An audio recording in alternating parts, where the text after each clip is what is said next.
Good afternoon. My name is Ryan Turner. I'm the Artistic Director of Emmanuel Music.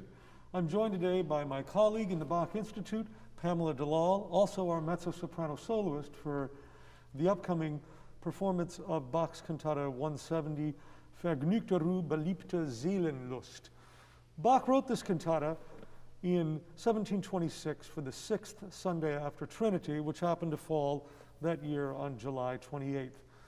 The readings for this Sunday, the main reading, the gospel reading, is from Matthew, and it's concerned with Christ's condemnation of the hypocrisy of the Pharisees and scribes that in the Sermon on the Mount that he gives. This cantata sort of charts a large course where everything begins fine, essentially, with the singer, the believer, is at peace with the world, goes on to a sort of rejection, as it were, of the world, and then finally a desire for the hereafter. The scoring of this cantata is for a string ensemble, and oboe d'amore,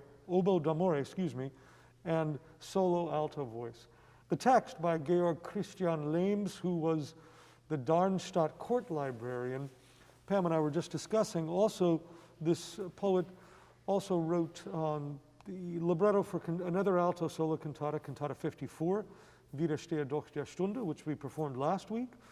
Also for Cantata 35, which would have been in the same year as our Cantata 170, along with probably the most well-known one, which is Cantata 199, Mein Herz schwimmt in Blut.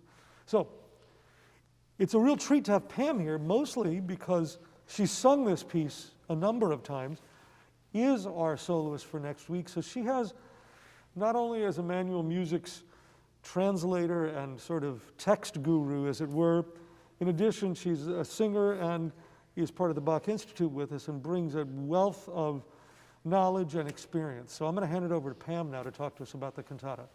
Thank you, Ryan. And it's true, I have a long history with this piece. I first sang it in 1994 with Craig, and I've had the privilege of performing it several times since then.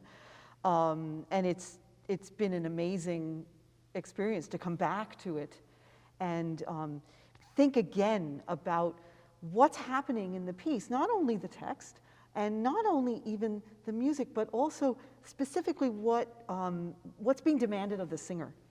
You know, kind of the choices that we can make to help bring out some of the emotional moments that are so potent in this piece. I want to say that, you know, when we think of Bach cantatas, first of all, we think that they should always start with the chorus, right? And these solo cantatas seem so different to the casual Bach cantata lover. Another thing that is striking about this cantata is that there is no final chorale. We expect there to be some kind of a, you know, congregational summing up, right? So these solo cantatas are often very personal journeys. It's also true that when we think of the arc of a cantata, we often think of it as posing some kind of a problem in the first movement, some spiritual crisis maybe, and then there's a gradual sort of working out of that. It's very striking in this piece, and of course the opening movement, which is this message of contented rest, right? Vergnügte Ruh, the beloved joy of the soul. That seems like there is no place to go from there, right? We're good.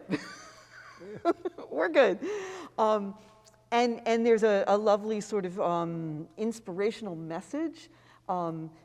Therefore, I will harbor the gifts of virtue in my heart. Right? I've got this all figured out. Rather self-righteous. Right? But the cantata definitely takes quite a dramatic turn immediately in the recitative that follows, which without any prelude at all puts us right in the center of chaos. I'm going to come back and talk more about some of the beautiful things that are happening in the opening movement. But the the trouble, the difficulty that the cantata poses for us is not how do we find this peace, but how do we maintain this peace in the face of a world that's filled with bad people, people who don't love God, but also people who hurt other people and seem to rejoice in violence. So that's what the recit tells us. And then in the third movement, which is really one of the most extraordinary creations by Bach in every single way, in the orchestration, in the harmonic gestures, in the decoration even. He tells us how troubling the contemplation of these actors, how these people behave, and how God himself must be troubled by them. So now we're so far away from the world of the opening movement that it seems like that will never be recaptured. One of my favorite moments in the piece is the second recit, movement 4, which is an accompagnato, so the violins are creating that beautiful halo that we associate with, like, the Matthew Passion, things like that. And the dilemma is, I don't know, how can I live in the world? And then there's this one line: if I can love my enemy as my best friend, as I have been told in God's, scripture, then all of my own anger and unhappiness will disappear. So the answer is within me. It's not about fixing the outside person. It's about recapturing this love.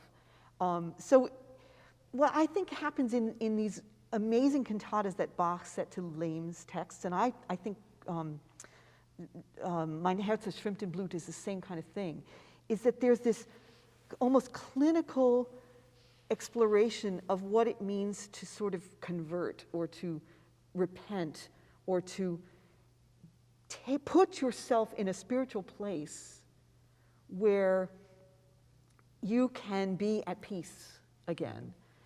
And it's so fascinating because, again, we start with a movement where it's like, well, we don't need anything. We're at peace. But that peace in some ways seemed maybe shallow or maybe not. It was a peace that was sort of ignoring the things in life that I need to not ignore. And then, of course, the final movement, which we'll get to when we look at each movement in turn, basically says, yeah, I'm sick of life. I just want to go to heaven now. But there's a really joyous, optimistic feeling about that. With Ryan's permission, I'm going to start digging in sort of a little bit more in detail in each movement. So in the first movement, it's this wonderful sort of 12/8 swinging feeling, and it has this da da da, which is this sort of like a rebounding, like almost like an echoing little motive. Something that I was really surprised when I thought about is that the opening melody that the alto sings is never played in the orchestra. It isn't. So we don't really know what is the actual first theme. And I think that never happens, actually, that the alto gets to sing that particular motive alone. Not, accompanied by the orchestra, but the orchestra's playing its own thing.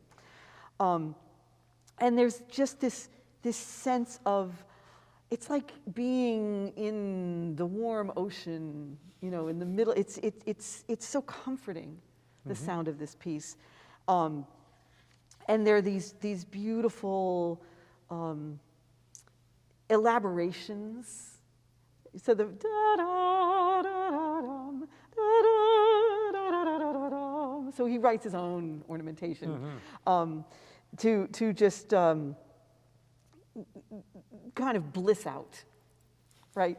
But Bach being Bach, and this piece, I think, coming where it does, where he's been, in Leipzig for a while, and he's been creating really amazing works, he seems very free to play with form and to signal things in really, really tiny details. So in the text of the first movement, he says, this beloved rest of the soul, this wonderful peace, cannot be found in sin. And as soon as he mentions that, there's an immediate twist of harmony, a sort of a souring. So he reminds us what it feels like. And these are the moments that I think as a singer are really, really fun to respond to, because it's possible to just, the music is so perfectly constructed, you don't really have to inflect it. But when you go with it and you kind of find a slightly darker color to show this Höllensünden, and then just turn it around and create a beautiful sort of radiant, floaty color when you go back up to the Himmelseintracht, right? Mm-hmm. So a really sensitive performance can be constantly sort of dialing up and down the expressiveness of tiny little harmonic moments. As we finish this sort of beautiful opening A section, you could say that cadence is on the dominant, then there's another beautiful orchestral, ritornello. The singer jumps in and interrupts on this drum, which is another great moment. This means therefore. Mm-hmm. So at this point, we're gonna find our first conclusion. Okay, this is what I've learned from enjoying this lovely piece so much, that I'm going to harbor only the gifts of virtue in my heart. Here's a perfect example. Right at that moment, so we're in what we would normally want to call a B section. We're in a new set of text. Right after that first set of text is stated, then Bach brings back the text of the opening line, and it's in a minor. It's in the relative minor. It's this sort of shadowed minor key, and I haven't done an exhaustive study, but it's not that common that text from the A section would come back. And this is a great example, I think, of Bach really playing with form. It feels like a reminder, like a nostalgic echo. I'm going to do this. I'm going to have these gifts of virtue in my heart. Vergnügte Ruh. It's just like, that's what I want to be right now, right? So a choice that I have found really wonderful to do is to sing that piano. Mm-hmm. To put parentheses around that moment. And then, there's much more assertive music coming. This piece is not a full da capo. In fact, it's a rather abbreviated 3-part structure. So after we've finished this B section text and he's bringing back the A section text, again, it comes in B minor. Which to me feels, again, like we don't know that we're actually coming back until the singer has already stated the text once, and then the recap begins, kind of overlapped, which is, it's just beautiful, right? It's just indulgent and extravagant and luscious. And the most luscious thing in the whole piece is the final cadence, where as the strings and the oboe are playing their beautiful, runs in 16th notes, it has this 4/3 suspended cadence, so that the final cadence, the highest note, is this sort of expectant, optimistic third. It's so sweet. Yeah. It's just so sweet.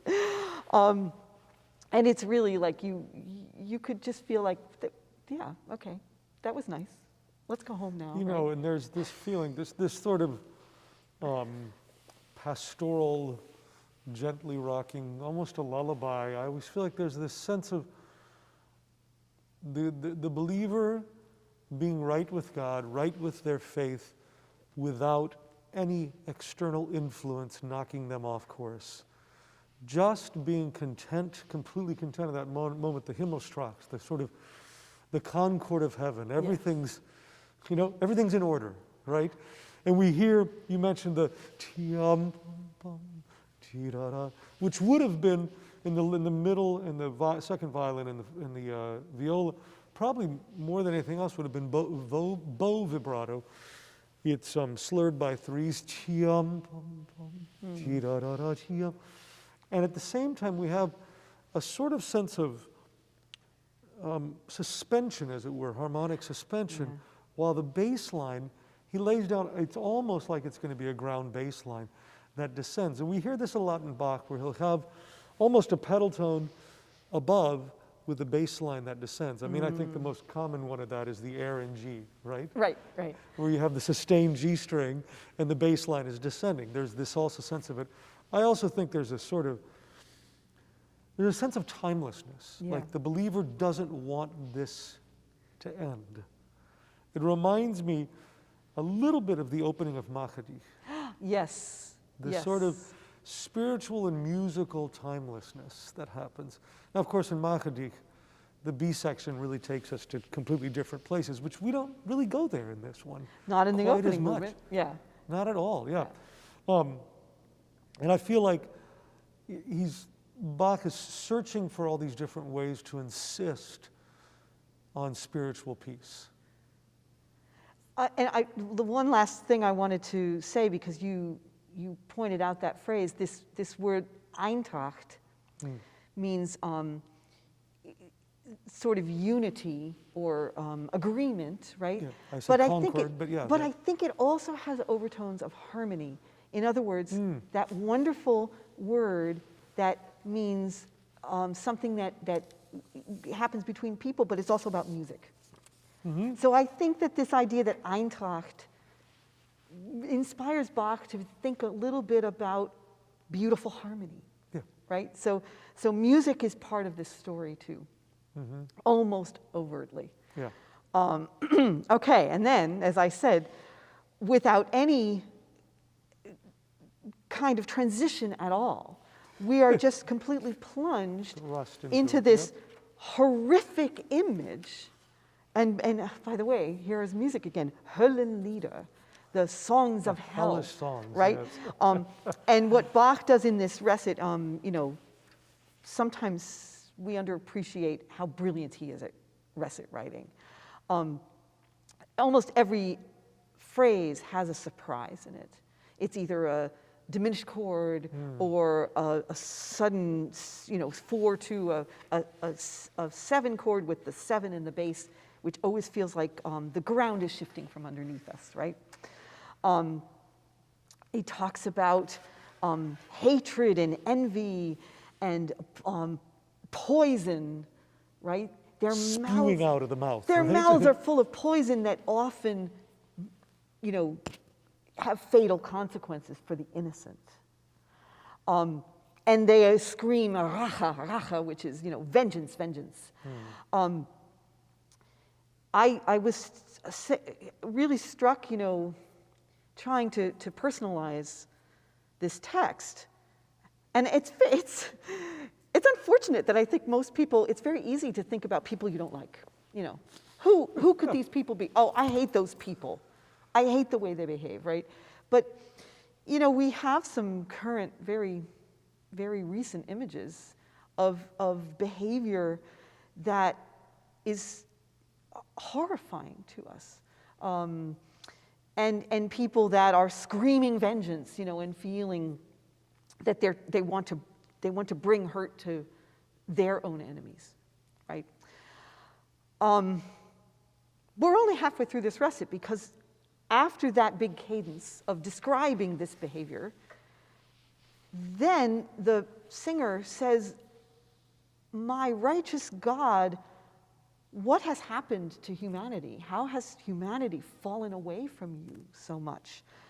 You love us, du liebst. This is an amazing moment. And the cadence, fallen away, and fernet is another 4/2.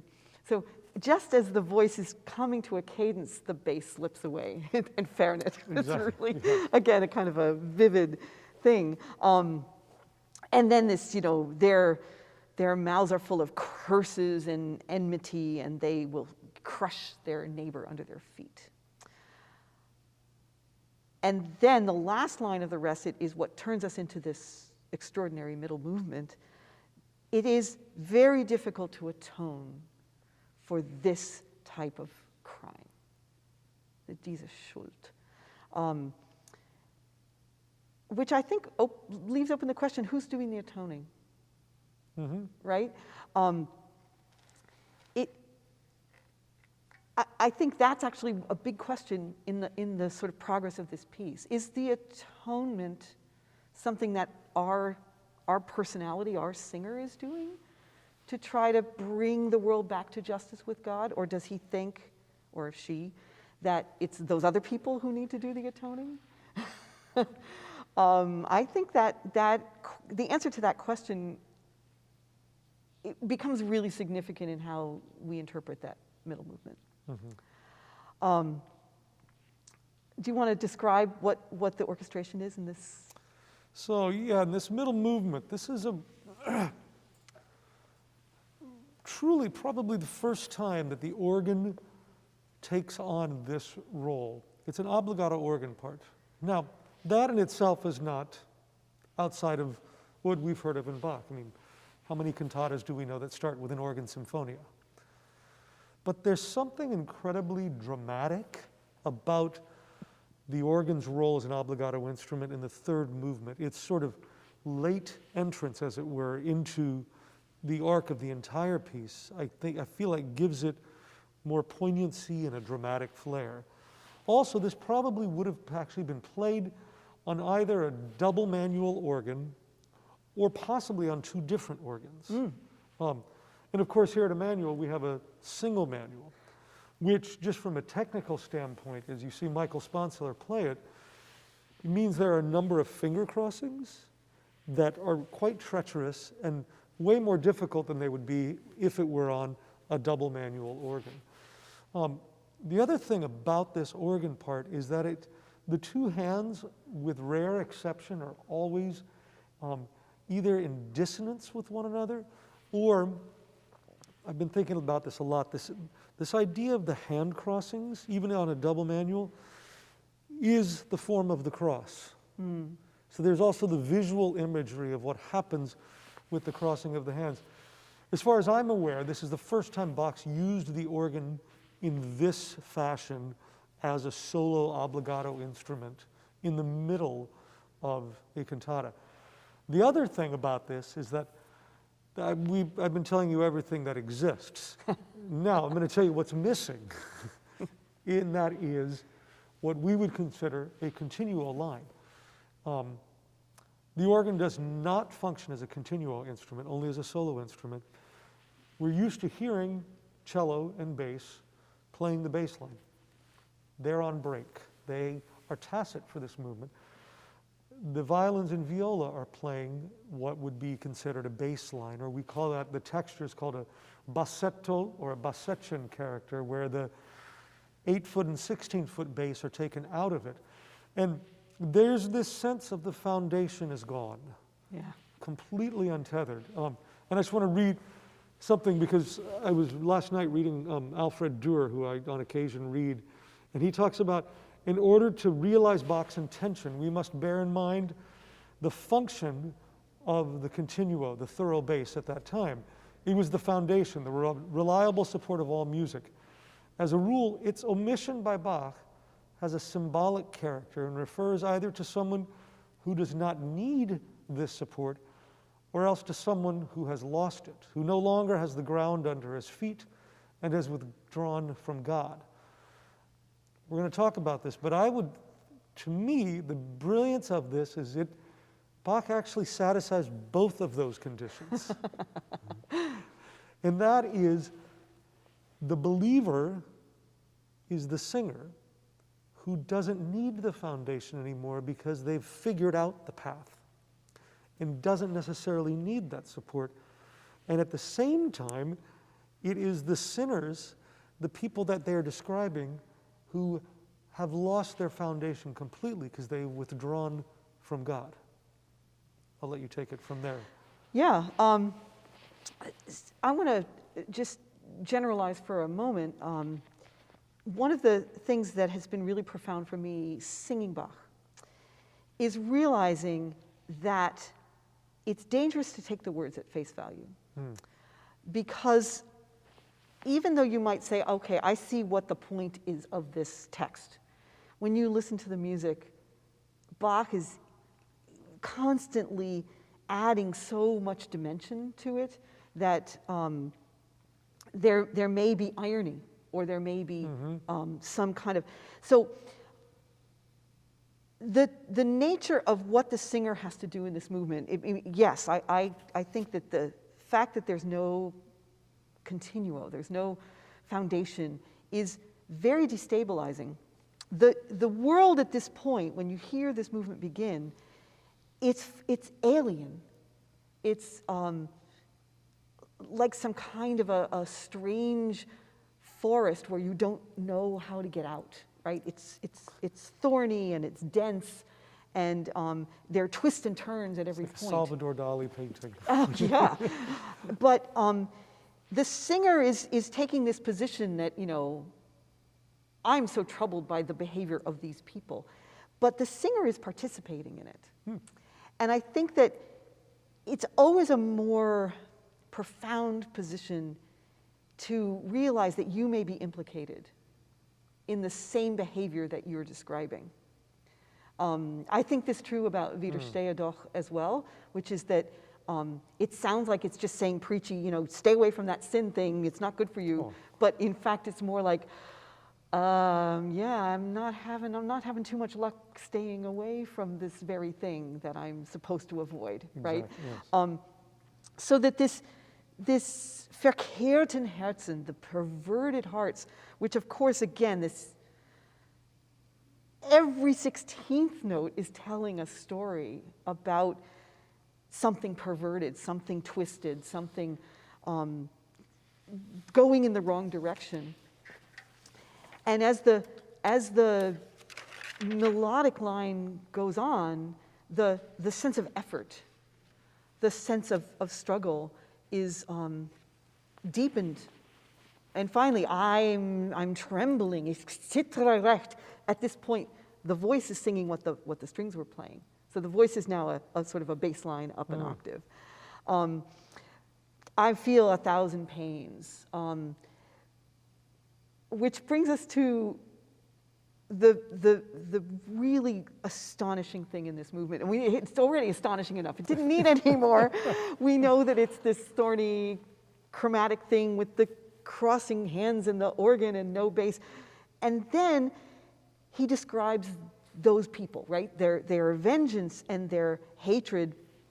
And suddenly, everything becomes diatonic. The texture changes. It's all harmonically logical. And there's all this beautiful figuration, this sort of florid, frilly. The organ starts playing scales, right? And the singer is singing all this florid stuff. Now, in a lot of Bach, he will do some very obvious word painting. Like if he has the word joy, he often writes a florid run. And he actually, in this text, has the word joy, right? Erfreuen. But the joy that he's describing is not the joy of the faithful Christian. This is the joy of someone who is delighting in vengeance and hate. So what Bach does is that he completely turns on its head the whole idea of what pretty music is, or what easy to understand music is, you know, harmonically simple music. It's all the evil people. So what he does by doing that is he absolutely proves that the world has turned upside down, that everything is verkehrten, right? the stuff that should be nice to listen to is the evil stuff, these people who rejoice in hatred and vengeance. And only the word Anrach und Hass, and then you get this dissonant note in the middle of all of this sort of very pretty, frilly texture.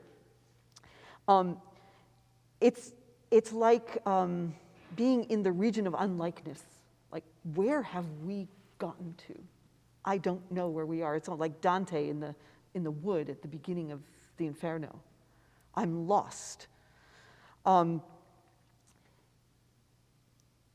But he's not done because he's Bach, and so after this halfway through point, again we've reached a relative major cadence. Then the text says, "O righteous God, what must you think?" Right, and we get a whole other passage that culminates in another one of these crazy diatonic things, and one of the most amazing things, which hopefully my performance will be able to deliver on, is that the end of this, the evil people are mocking God's judgment, right? Strafgebot so frech verlacht. And he tells the singer to sing a trill on a tonic note that lasts 6 beats. That's insane. It's totally insane. I mean, that's a keyboard ornament. Yeah. And if a singer is going to sing a trill, they're usually going to sing it on a cadential figure or something that's waiting to resolve. There's nowhere to go with this. This is on a resolution. It's clearly meant to be laughter. I mean, he's reaching so far expressively that he's asking the singer to almost embody this hellish laughter. It's crazy. But that's only 2/3 of the way through the aria, because in the last section of the aria, the singer says, "Without a doubt, God, you must have thought how much these people trouble me." In other words, the very words that the singer sang at the beginning in their own voice, "I'm so troubled by these people." I am now saying, God, you think like me.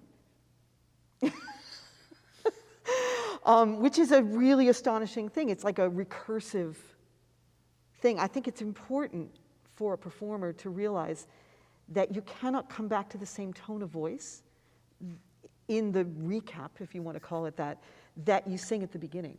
Because you can't just say, I'm saying this again, I'm repeating my own words. I am now saying, I'm putting these words into God's mouth, which is both an astonishing, kind of almost hubristic gesture, but a kind of a conflation of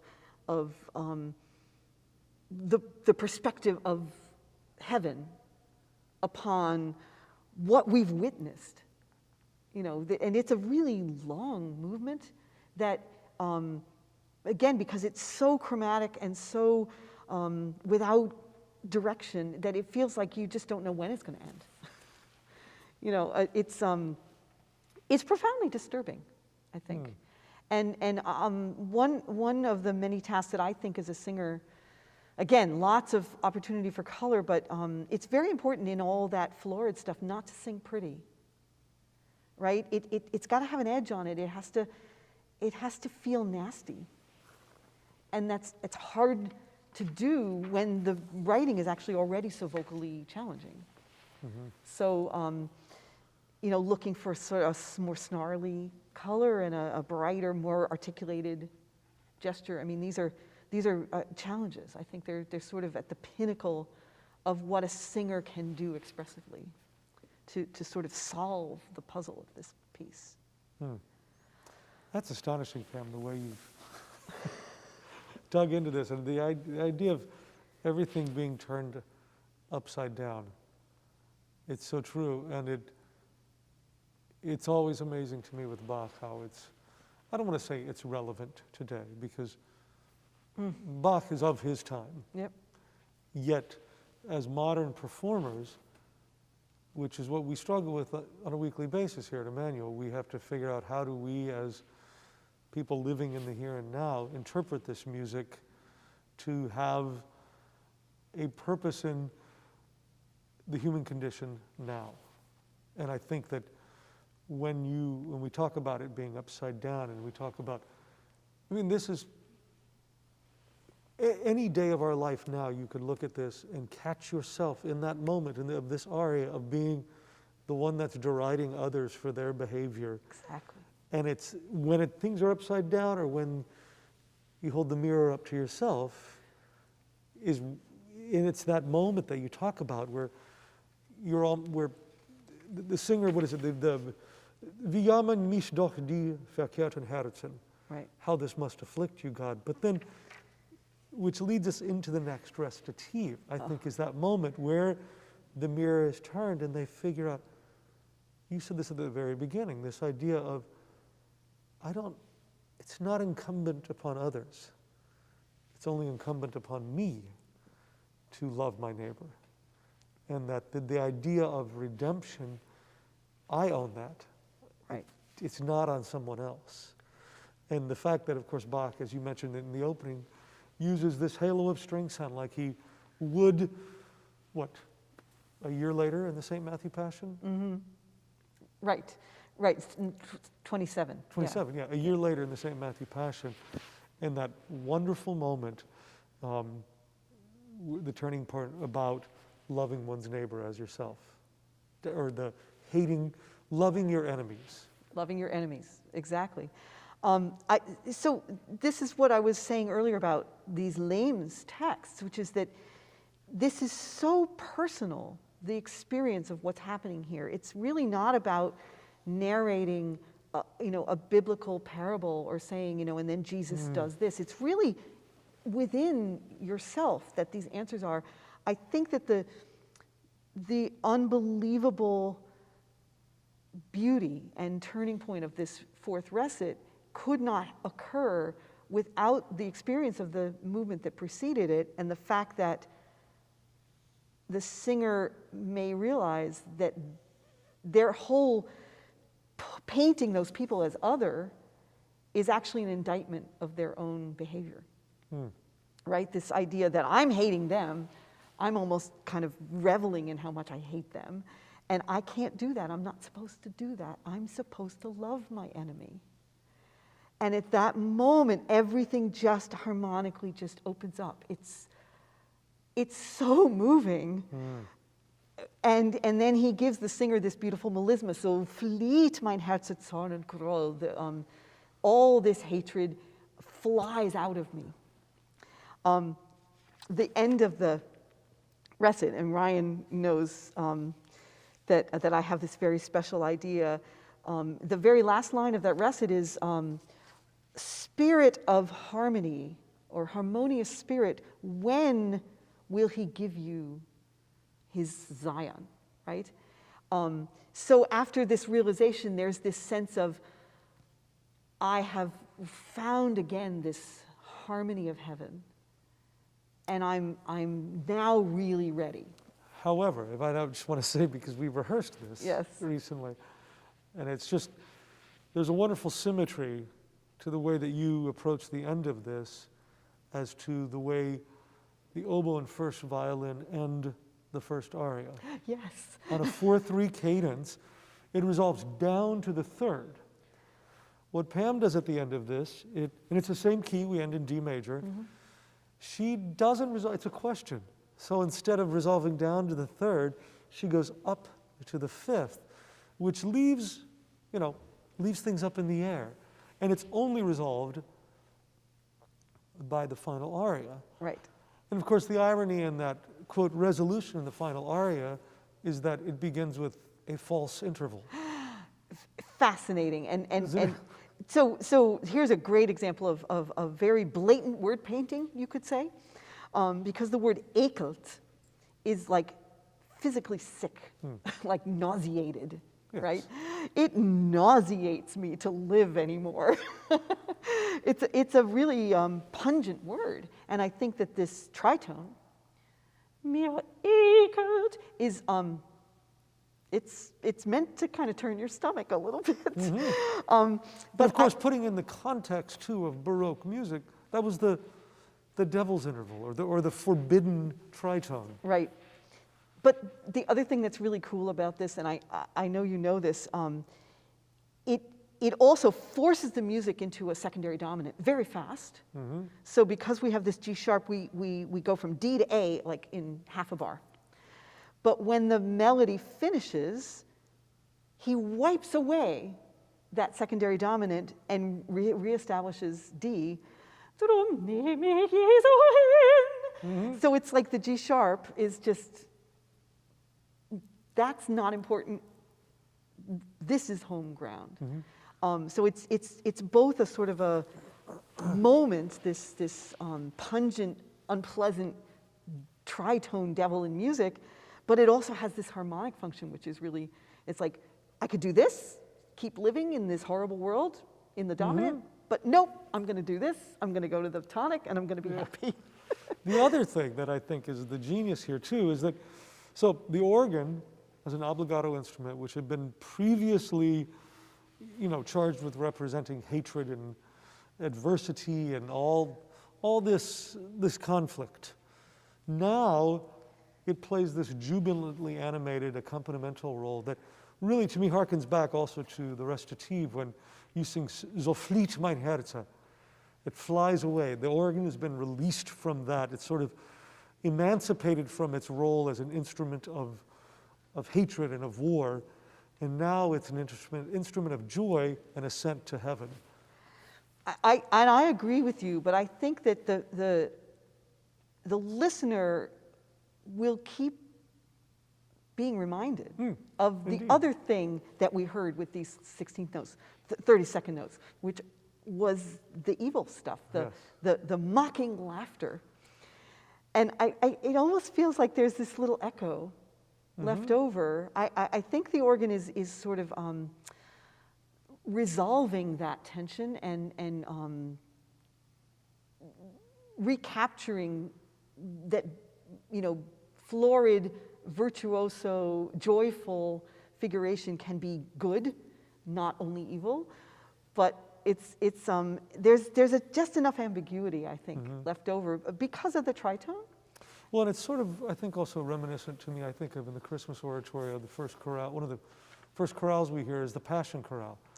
Yes. And it's the idea of we, as the believers, view the nativity through the lens of the Passion. And I think that you could view this final aria as the same thing. We're viewing these joyful organ configurations through the lens of the struggle that came before. Yes, I completely agree. And it is the only one of the arias that is a da capo, which also I think, I don't know if that's significant, but it sort of gives us this sense of closure. Yes. That the way that the other arias finished they were very open-ended, like as we said. So in Bach later, so this was written in 1726. This piece was reprised in the 1746-1747 liturgical year. And it's interesting to me, and I haven't myself figured out why he would have made this choice, other than he changes the obligato instrument in the final aria to flute. Is this because he didn't have the organist that could play it? Is there some statement he's trying to make? I mean, because it's a completely different color, hearing the traverso, to sort of, easily toss those figures off in a different way than the organ would, especially on the 2-foot stop. Right, right. And it's a more, the organ has a kind of a ghostly sound to it.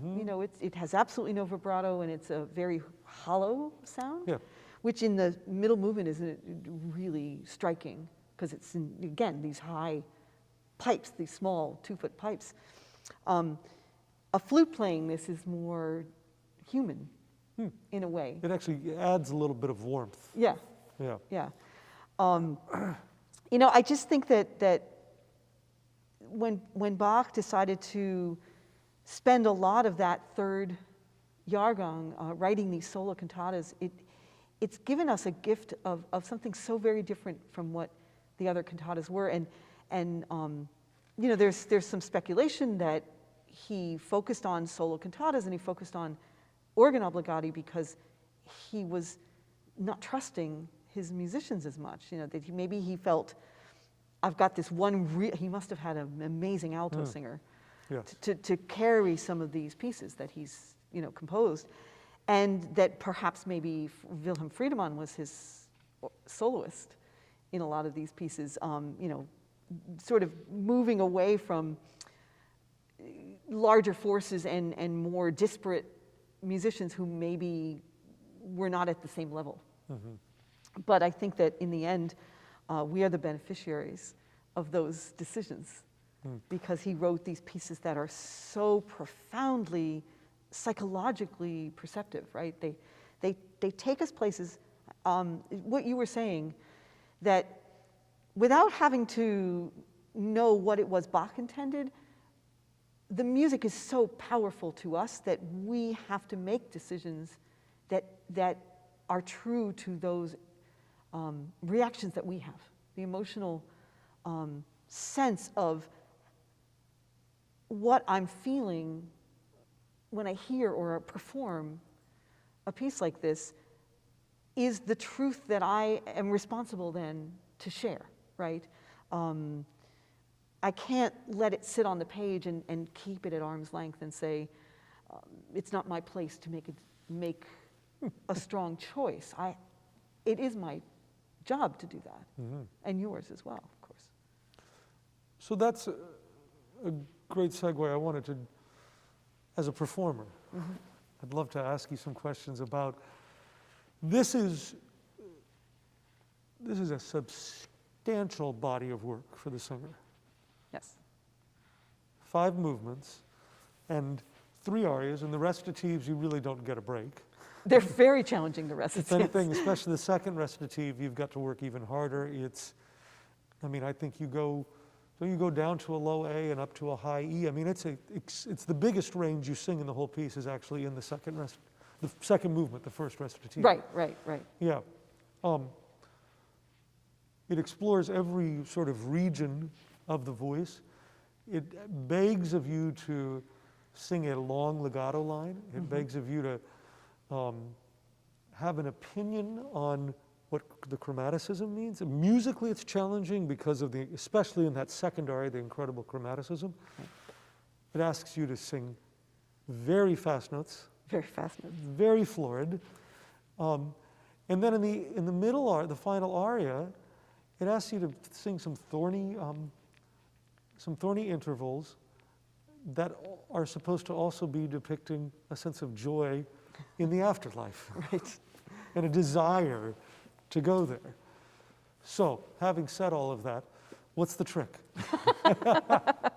How do you approach it both from a musical standpoint, but just a purely vocal standpoint? Yeah, well, it's definitely a huge challenge. And I think that, you know, approaching any of these solo cantatas is more almost like thinking about an opera role, or a recital. You know, like a song cycle, a Winterreise, that there's a question of pacing.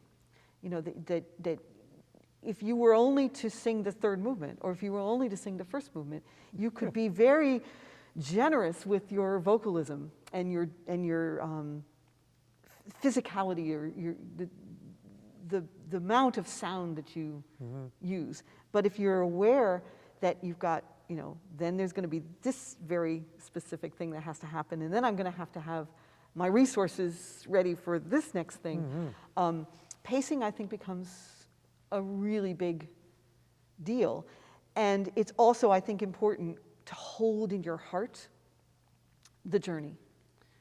You know, the fact that you can love that first movement, but you know that it's not the end of the piece, and that it's only setting up what's really, really, you know, important about the cantata, which is to solve the dilemma that's presented in the second movement. So it has to feel somehow incomplete in a way that you wouldn't do if it was just the piece all by itself. And of course, if you were recording it, You could record it out of order. You could record it out of order. You could do one aria one day, come back fresh the next day or later on. Yep. So for any performer in a piece of this scope, the stamina is a real thing that any singer has to consider. How do I get from point A to, in this case, point F or whatever it is? Yeah, point Z. Yeah, point Z, exactly. Considerations around treatment of the text. Mm-hmm. I'd just love for you and I have had a number of conversations about, and you mentioned it earlier on, about, do you take the text literally? How far under the surface do you dig? What does all that mean, though, in terms of you being essentially a linguist, a translator, one who teaches diction? You have an intimate understanding of the language and of diction. How does that inform your approach? Well, I think in terms of the diction and the language, it's very joyful for me always to sing in German and to just find color, like particular vowels that have these beautiful resonances, right? Or a forest of really exciting consonants. You know, that there's quite a lot of music happening in the text. Lehms is, I think, not very highly regarded, and his texts tend to be considered very graphic and kind of clumsy. But he sure gives a lot of material. It's very vivid writing.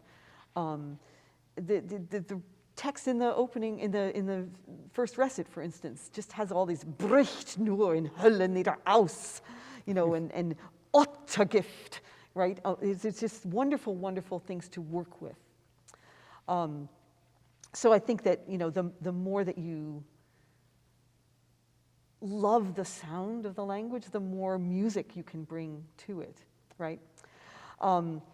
But I think this interpretive question is really profound. And as kind of as a I don't like to call myself an actress because I'm not, but you know, as someone who is responsible for the dramatic content of this text, this sort of balance between the preacher and the experiencer. That's what I was talking about before, this idea that you're instructing your listeners on the right behavior. We should do this. This is righteous. We should love righteousness and virtue. And we shouldn't do that. That's ugly. That's horrible. Those are those ugly people who, you know, hate God. But there's also the experiencer, the person who, while they're describing with kind of vicious delight the bad behavior, is participating in that same bad behavior. That's very hard to do, I think, as a dramatist, as someone performing a piece, to allow yourself to be compromised and maybe even let your listeners understand that. All the while being ever cognizant of what you have to do vocally to make the sounds you want to make. Exactly. That is the challenge for the singer as an actor. Yes. But you know, that last thing, the idea that the reflection of the narrator, the protagonist, as being not this perfect virtue person, but someone who has their own problem to solve, I think is what makes these pieces so great. I feel in the depths of my heart that Bach intends that he writes the material in such a way that if you don't see that dimension, you're missing something essential that's in the music itself. What I said about the very chromaticism of that middle movement sort of implicating the singer in this same perversion that they're lamenting, right? That's you know, the thing about that movement too, and then we probably need to move on, is that when I hear you talk about it, what strikes me about that movement that we don't experience, I don't believe that often in Bach is, so often in Bach you get an affect that pervades a section, you know, an A section or a B section, or maybe even the entire piece. And what Bach does here when he brings back similar musical material, the journey that you make in that one aria, and that we don't stay in, while there may be a musical affect that comes back, there is not a spiritual or emotional affect. You're completely changed. Yeah. Which to me is the thing that is sort of, it's penetrating in a way that I think is important what Bach is doing here, and which makes this music not only of its time, but of our time in a way. Absolutely. And I think that it's something I love to talk about in Bach, is that I think that aria it's uncomfortable to listen to. It's really disturbing, and I think that a performance needs to bring that out, to have people squirm in their seats. Hopefully for musical reasons, not for reasons of a defect of the performance. Yeah. But I think that is this thing that Bach's music, he's always trying to get under your skin, right? He doesn't want his listeners to be passive, and that sense that the performers go on a journey, you know, which we're ready for. We've suited up for it. That's, you know, what we came in to do. But we also want to take our listeners on a journey, and that journey may not be where they want to go. You know, they hear that opening movement and they're floating in that wonderful ocean water, and then we have to say, nope, you got to look at this now. Exactly. And you got to look inside your heart and see that this is your truth as well. That's great, Pam. Well, we could keep talking, as usual, and thank you. To our listeners, please come tomorrow. It would be Sunday, March 13th, and tune in to hear Pam Dellal sing this beautiful yet challenging and probing cantata 170, Vergnügte Ruh. And you can always join our live stream, and also then tune in May, I believe it's May 9th, we are going to have an open rehearsal and discussion surrounding Cantata 173. Thank you all so much, and enjoy the cantata.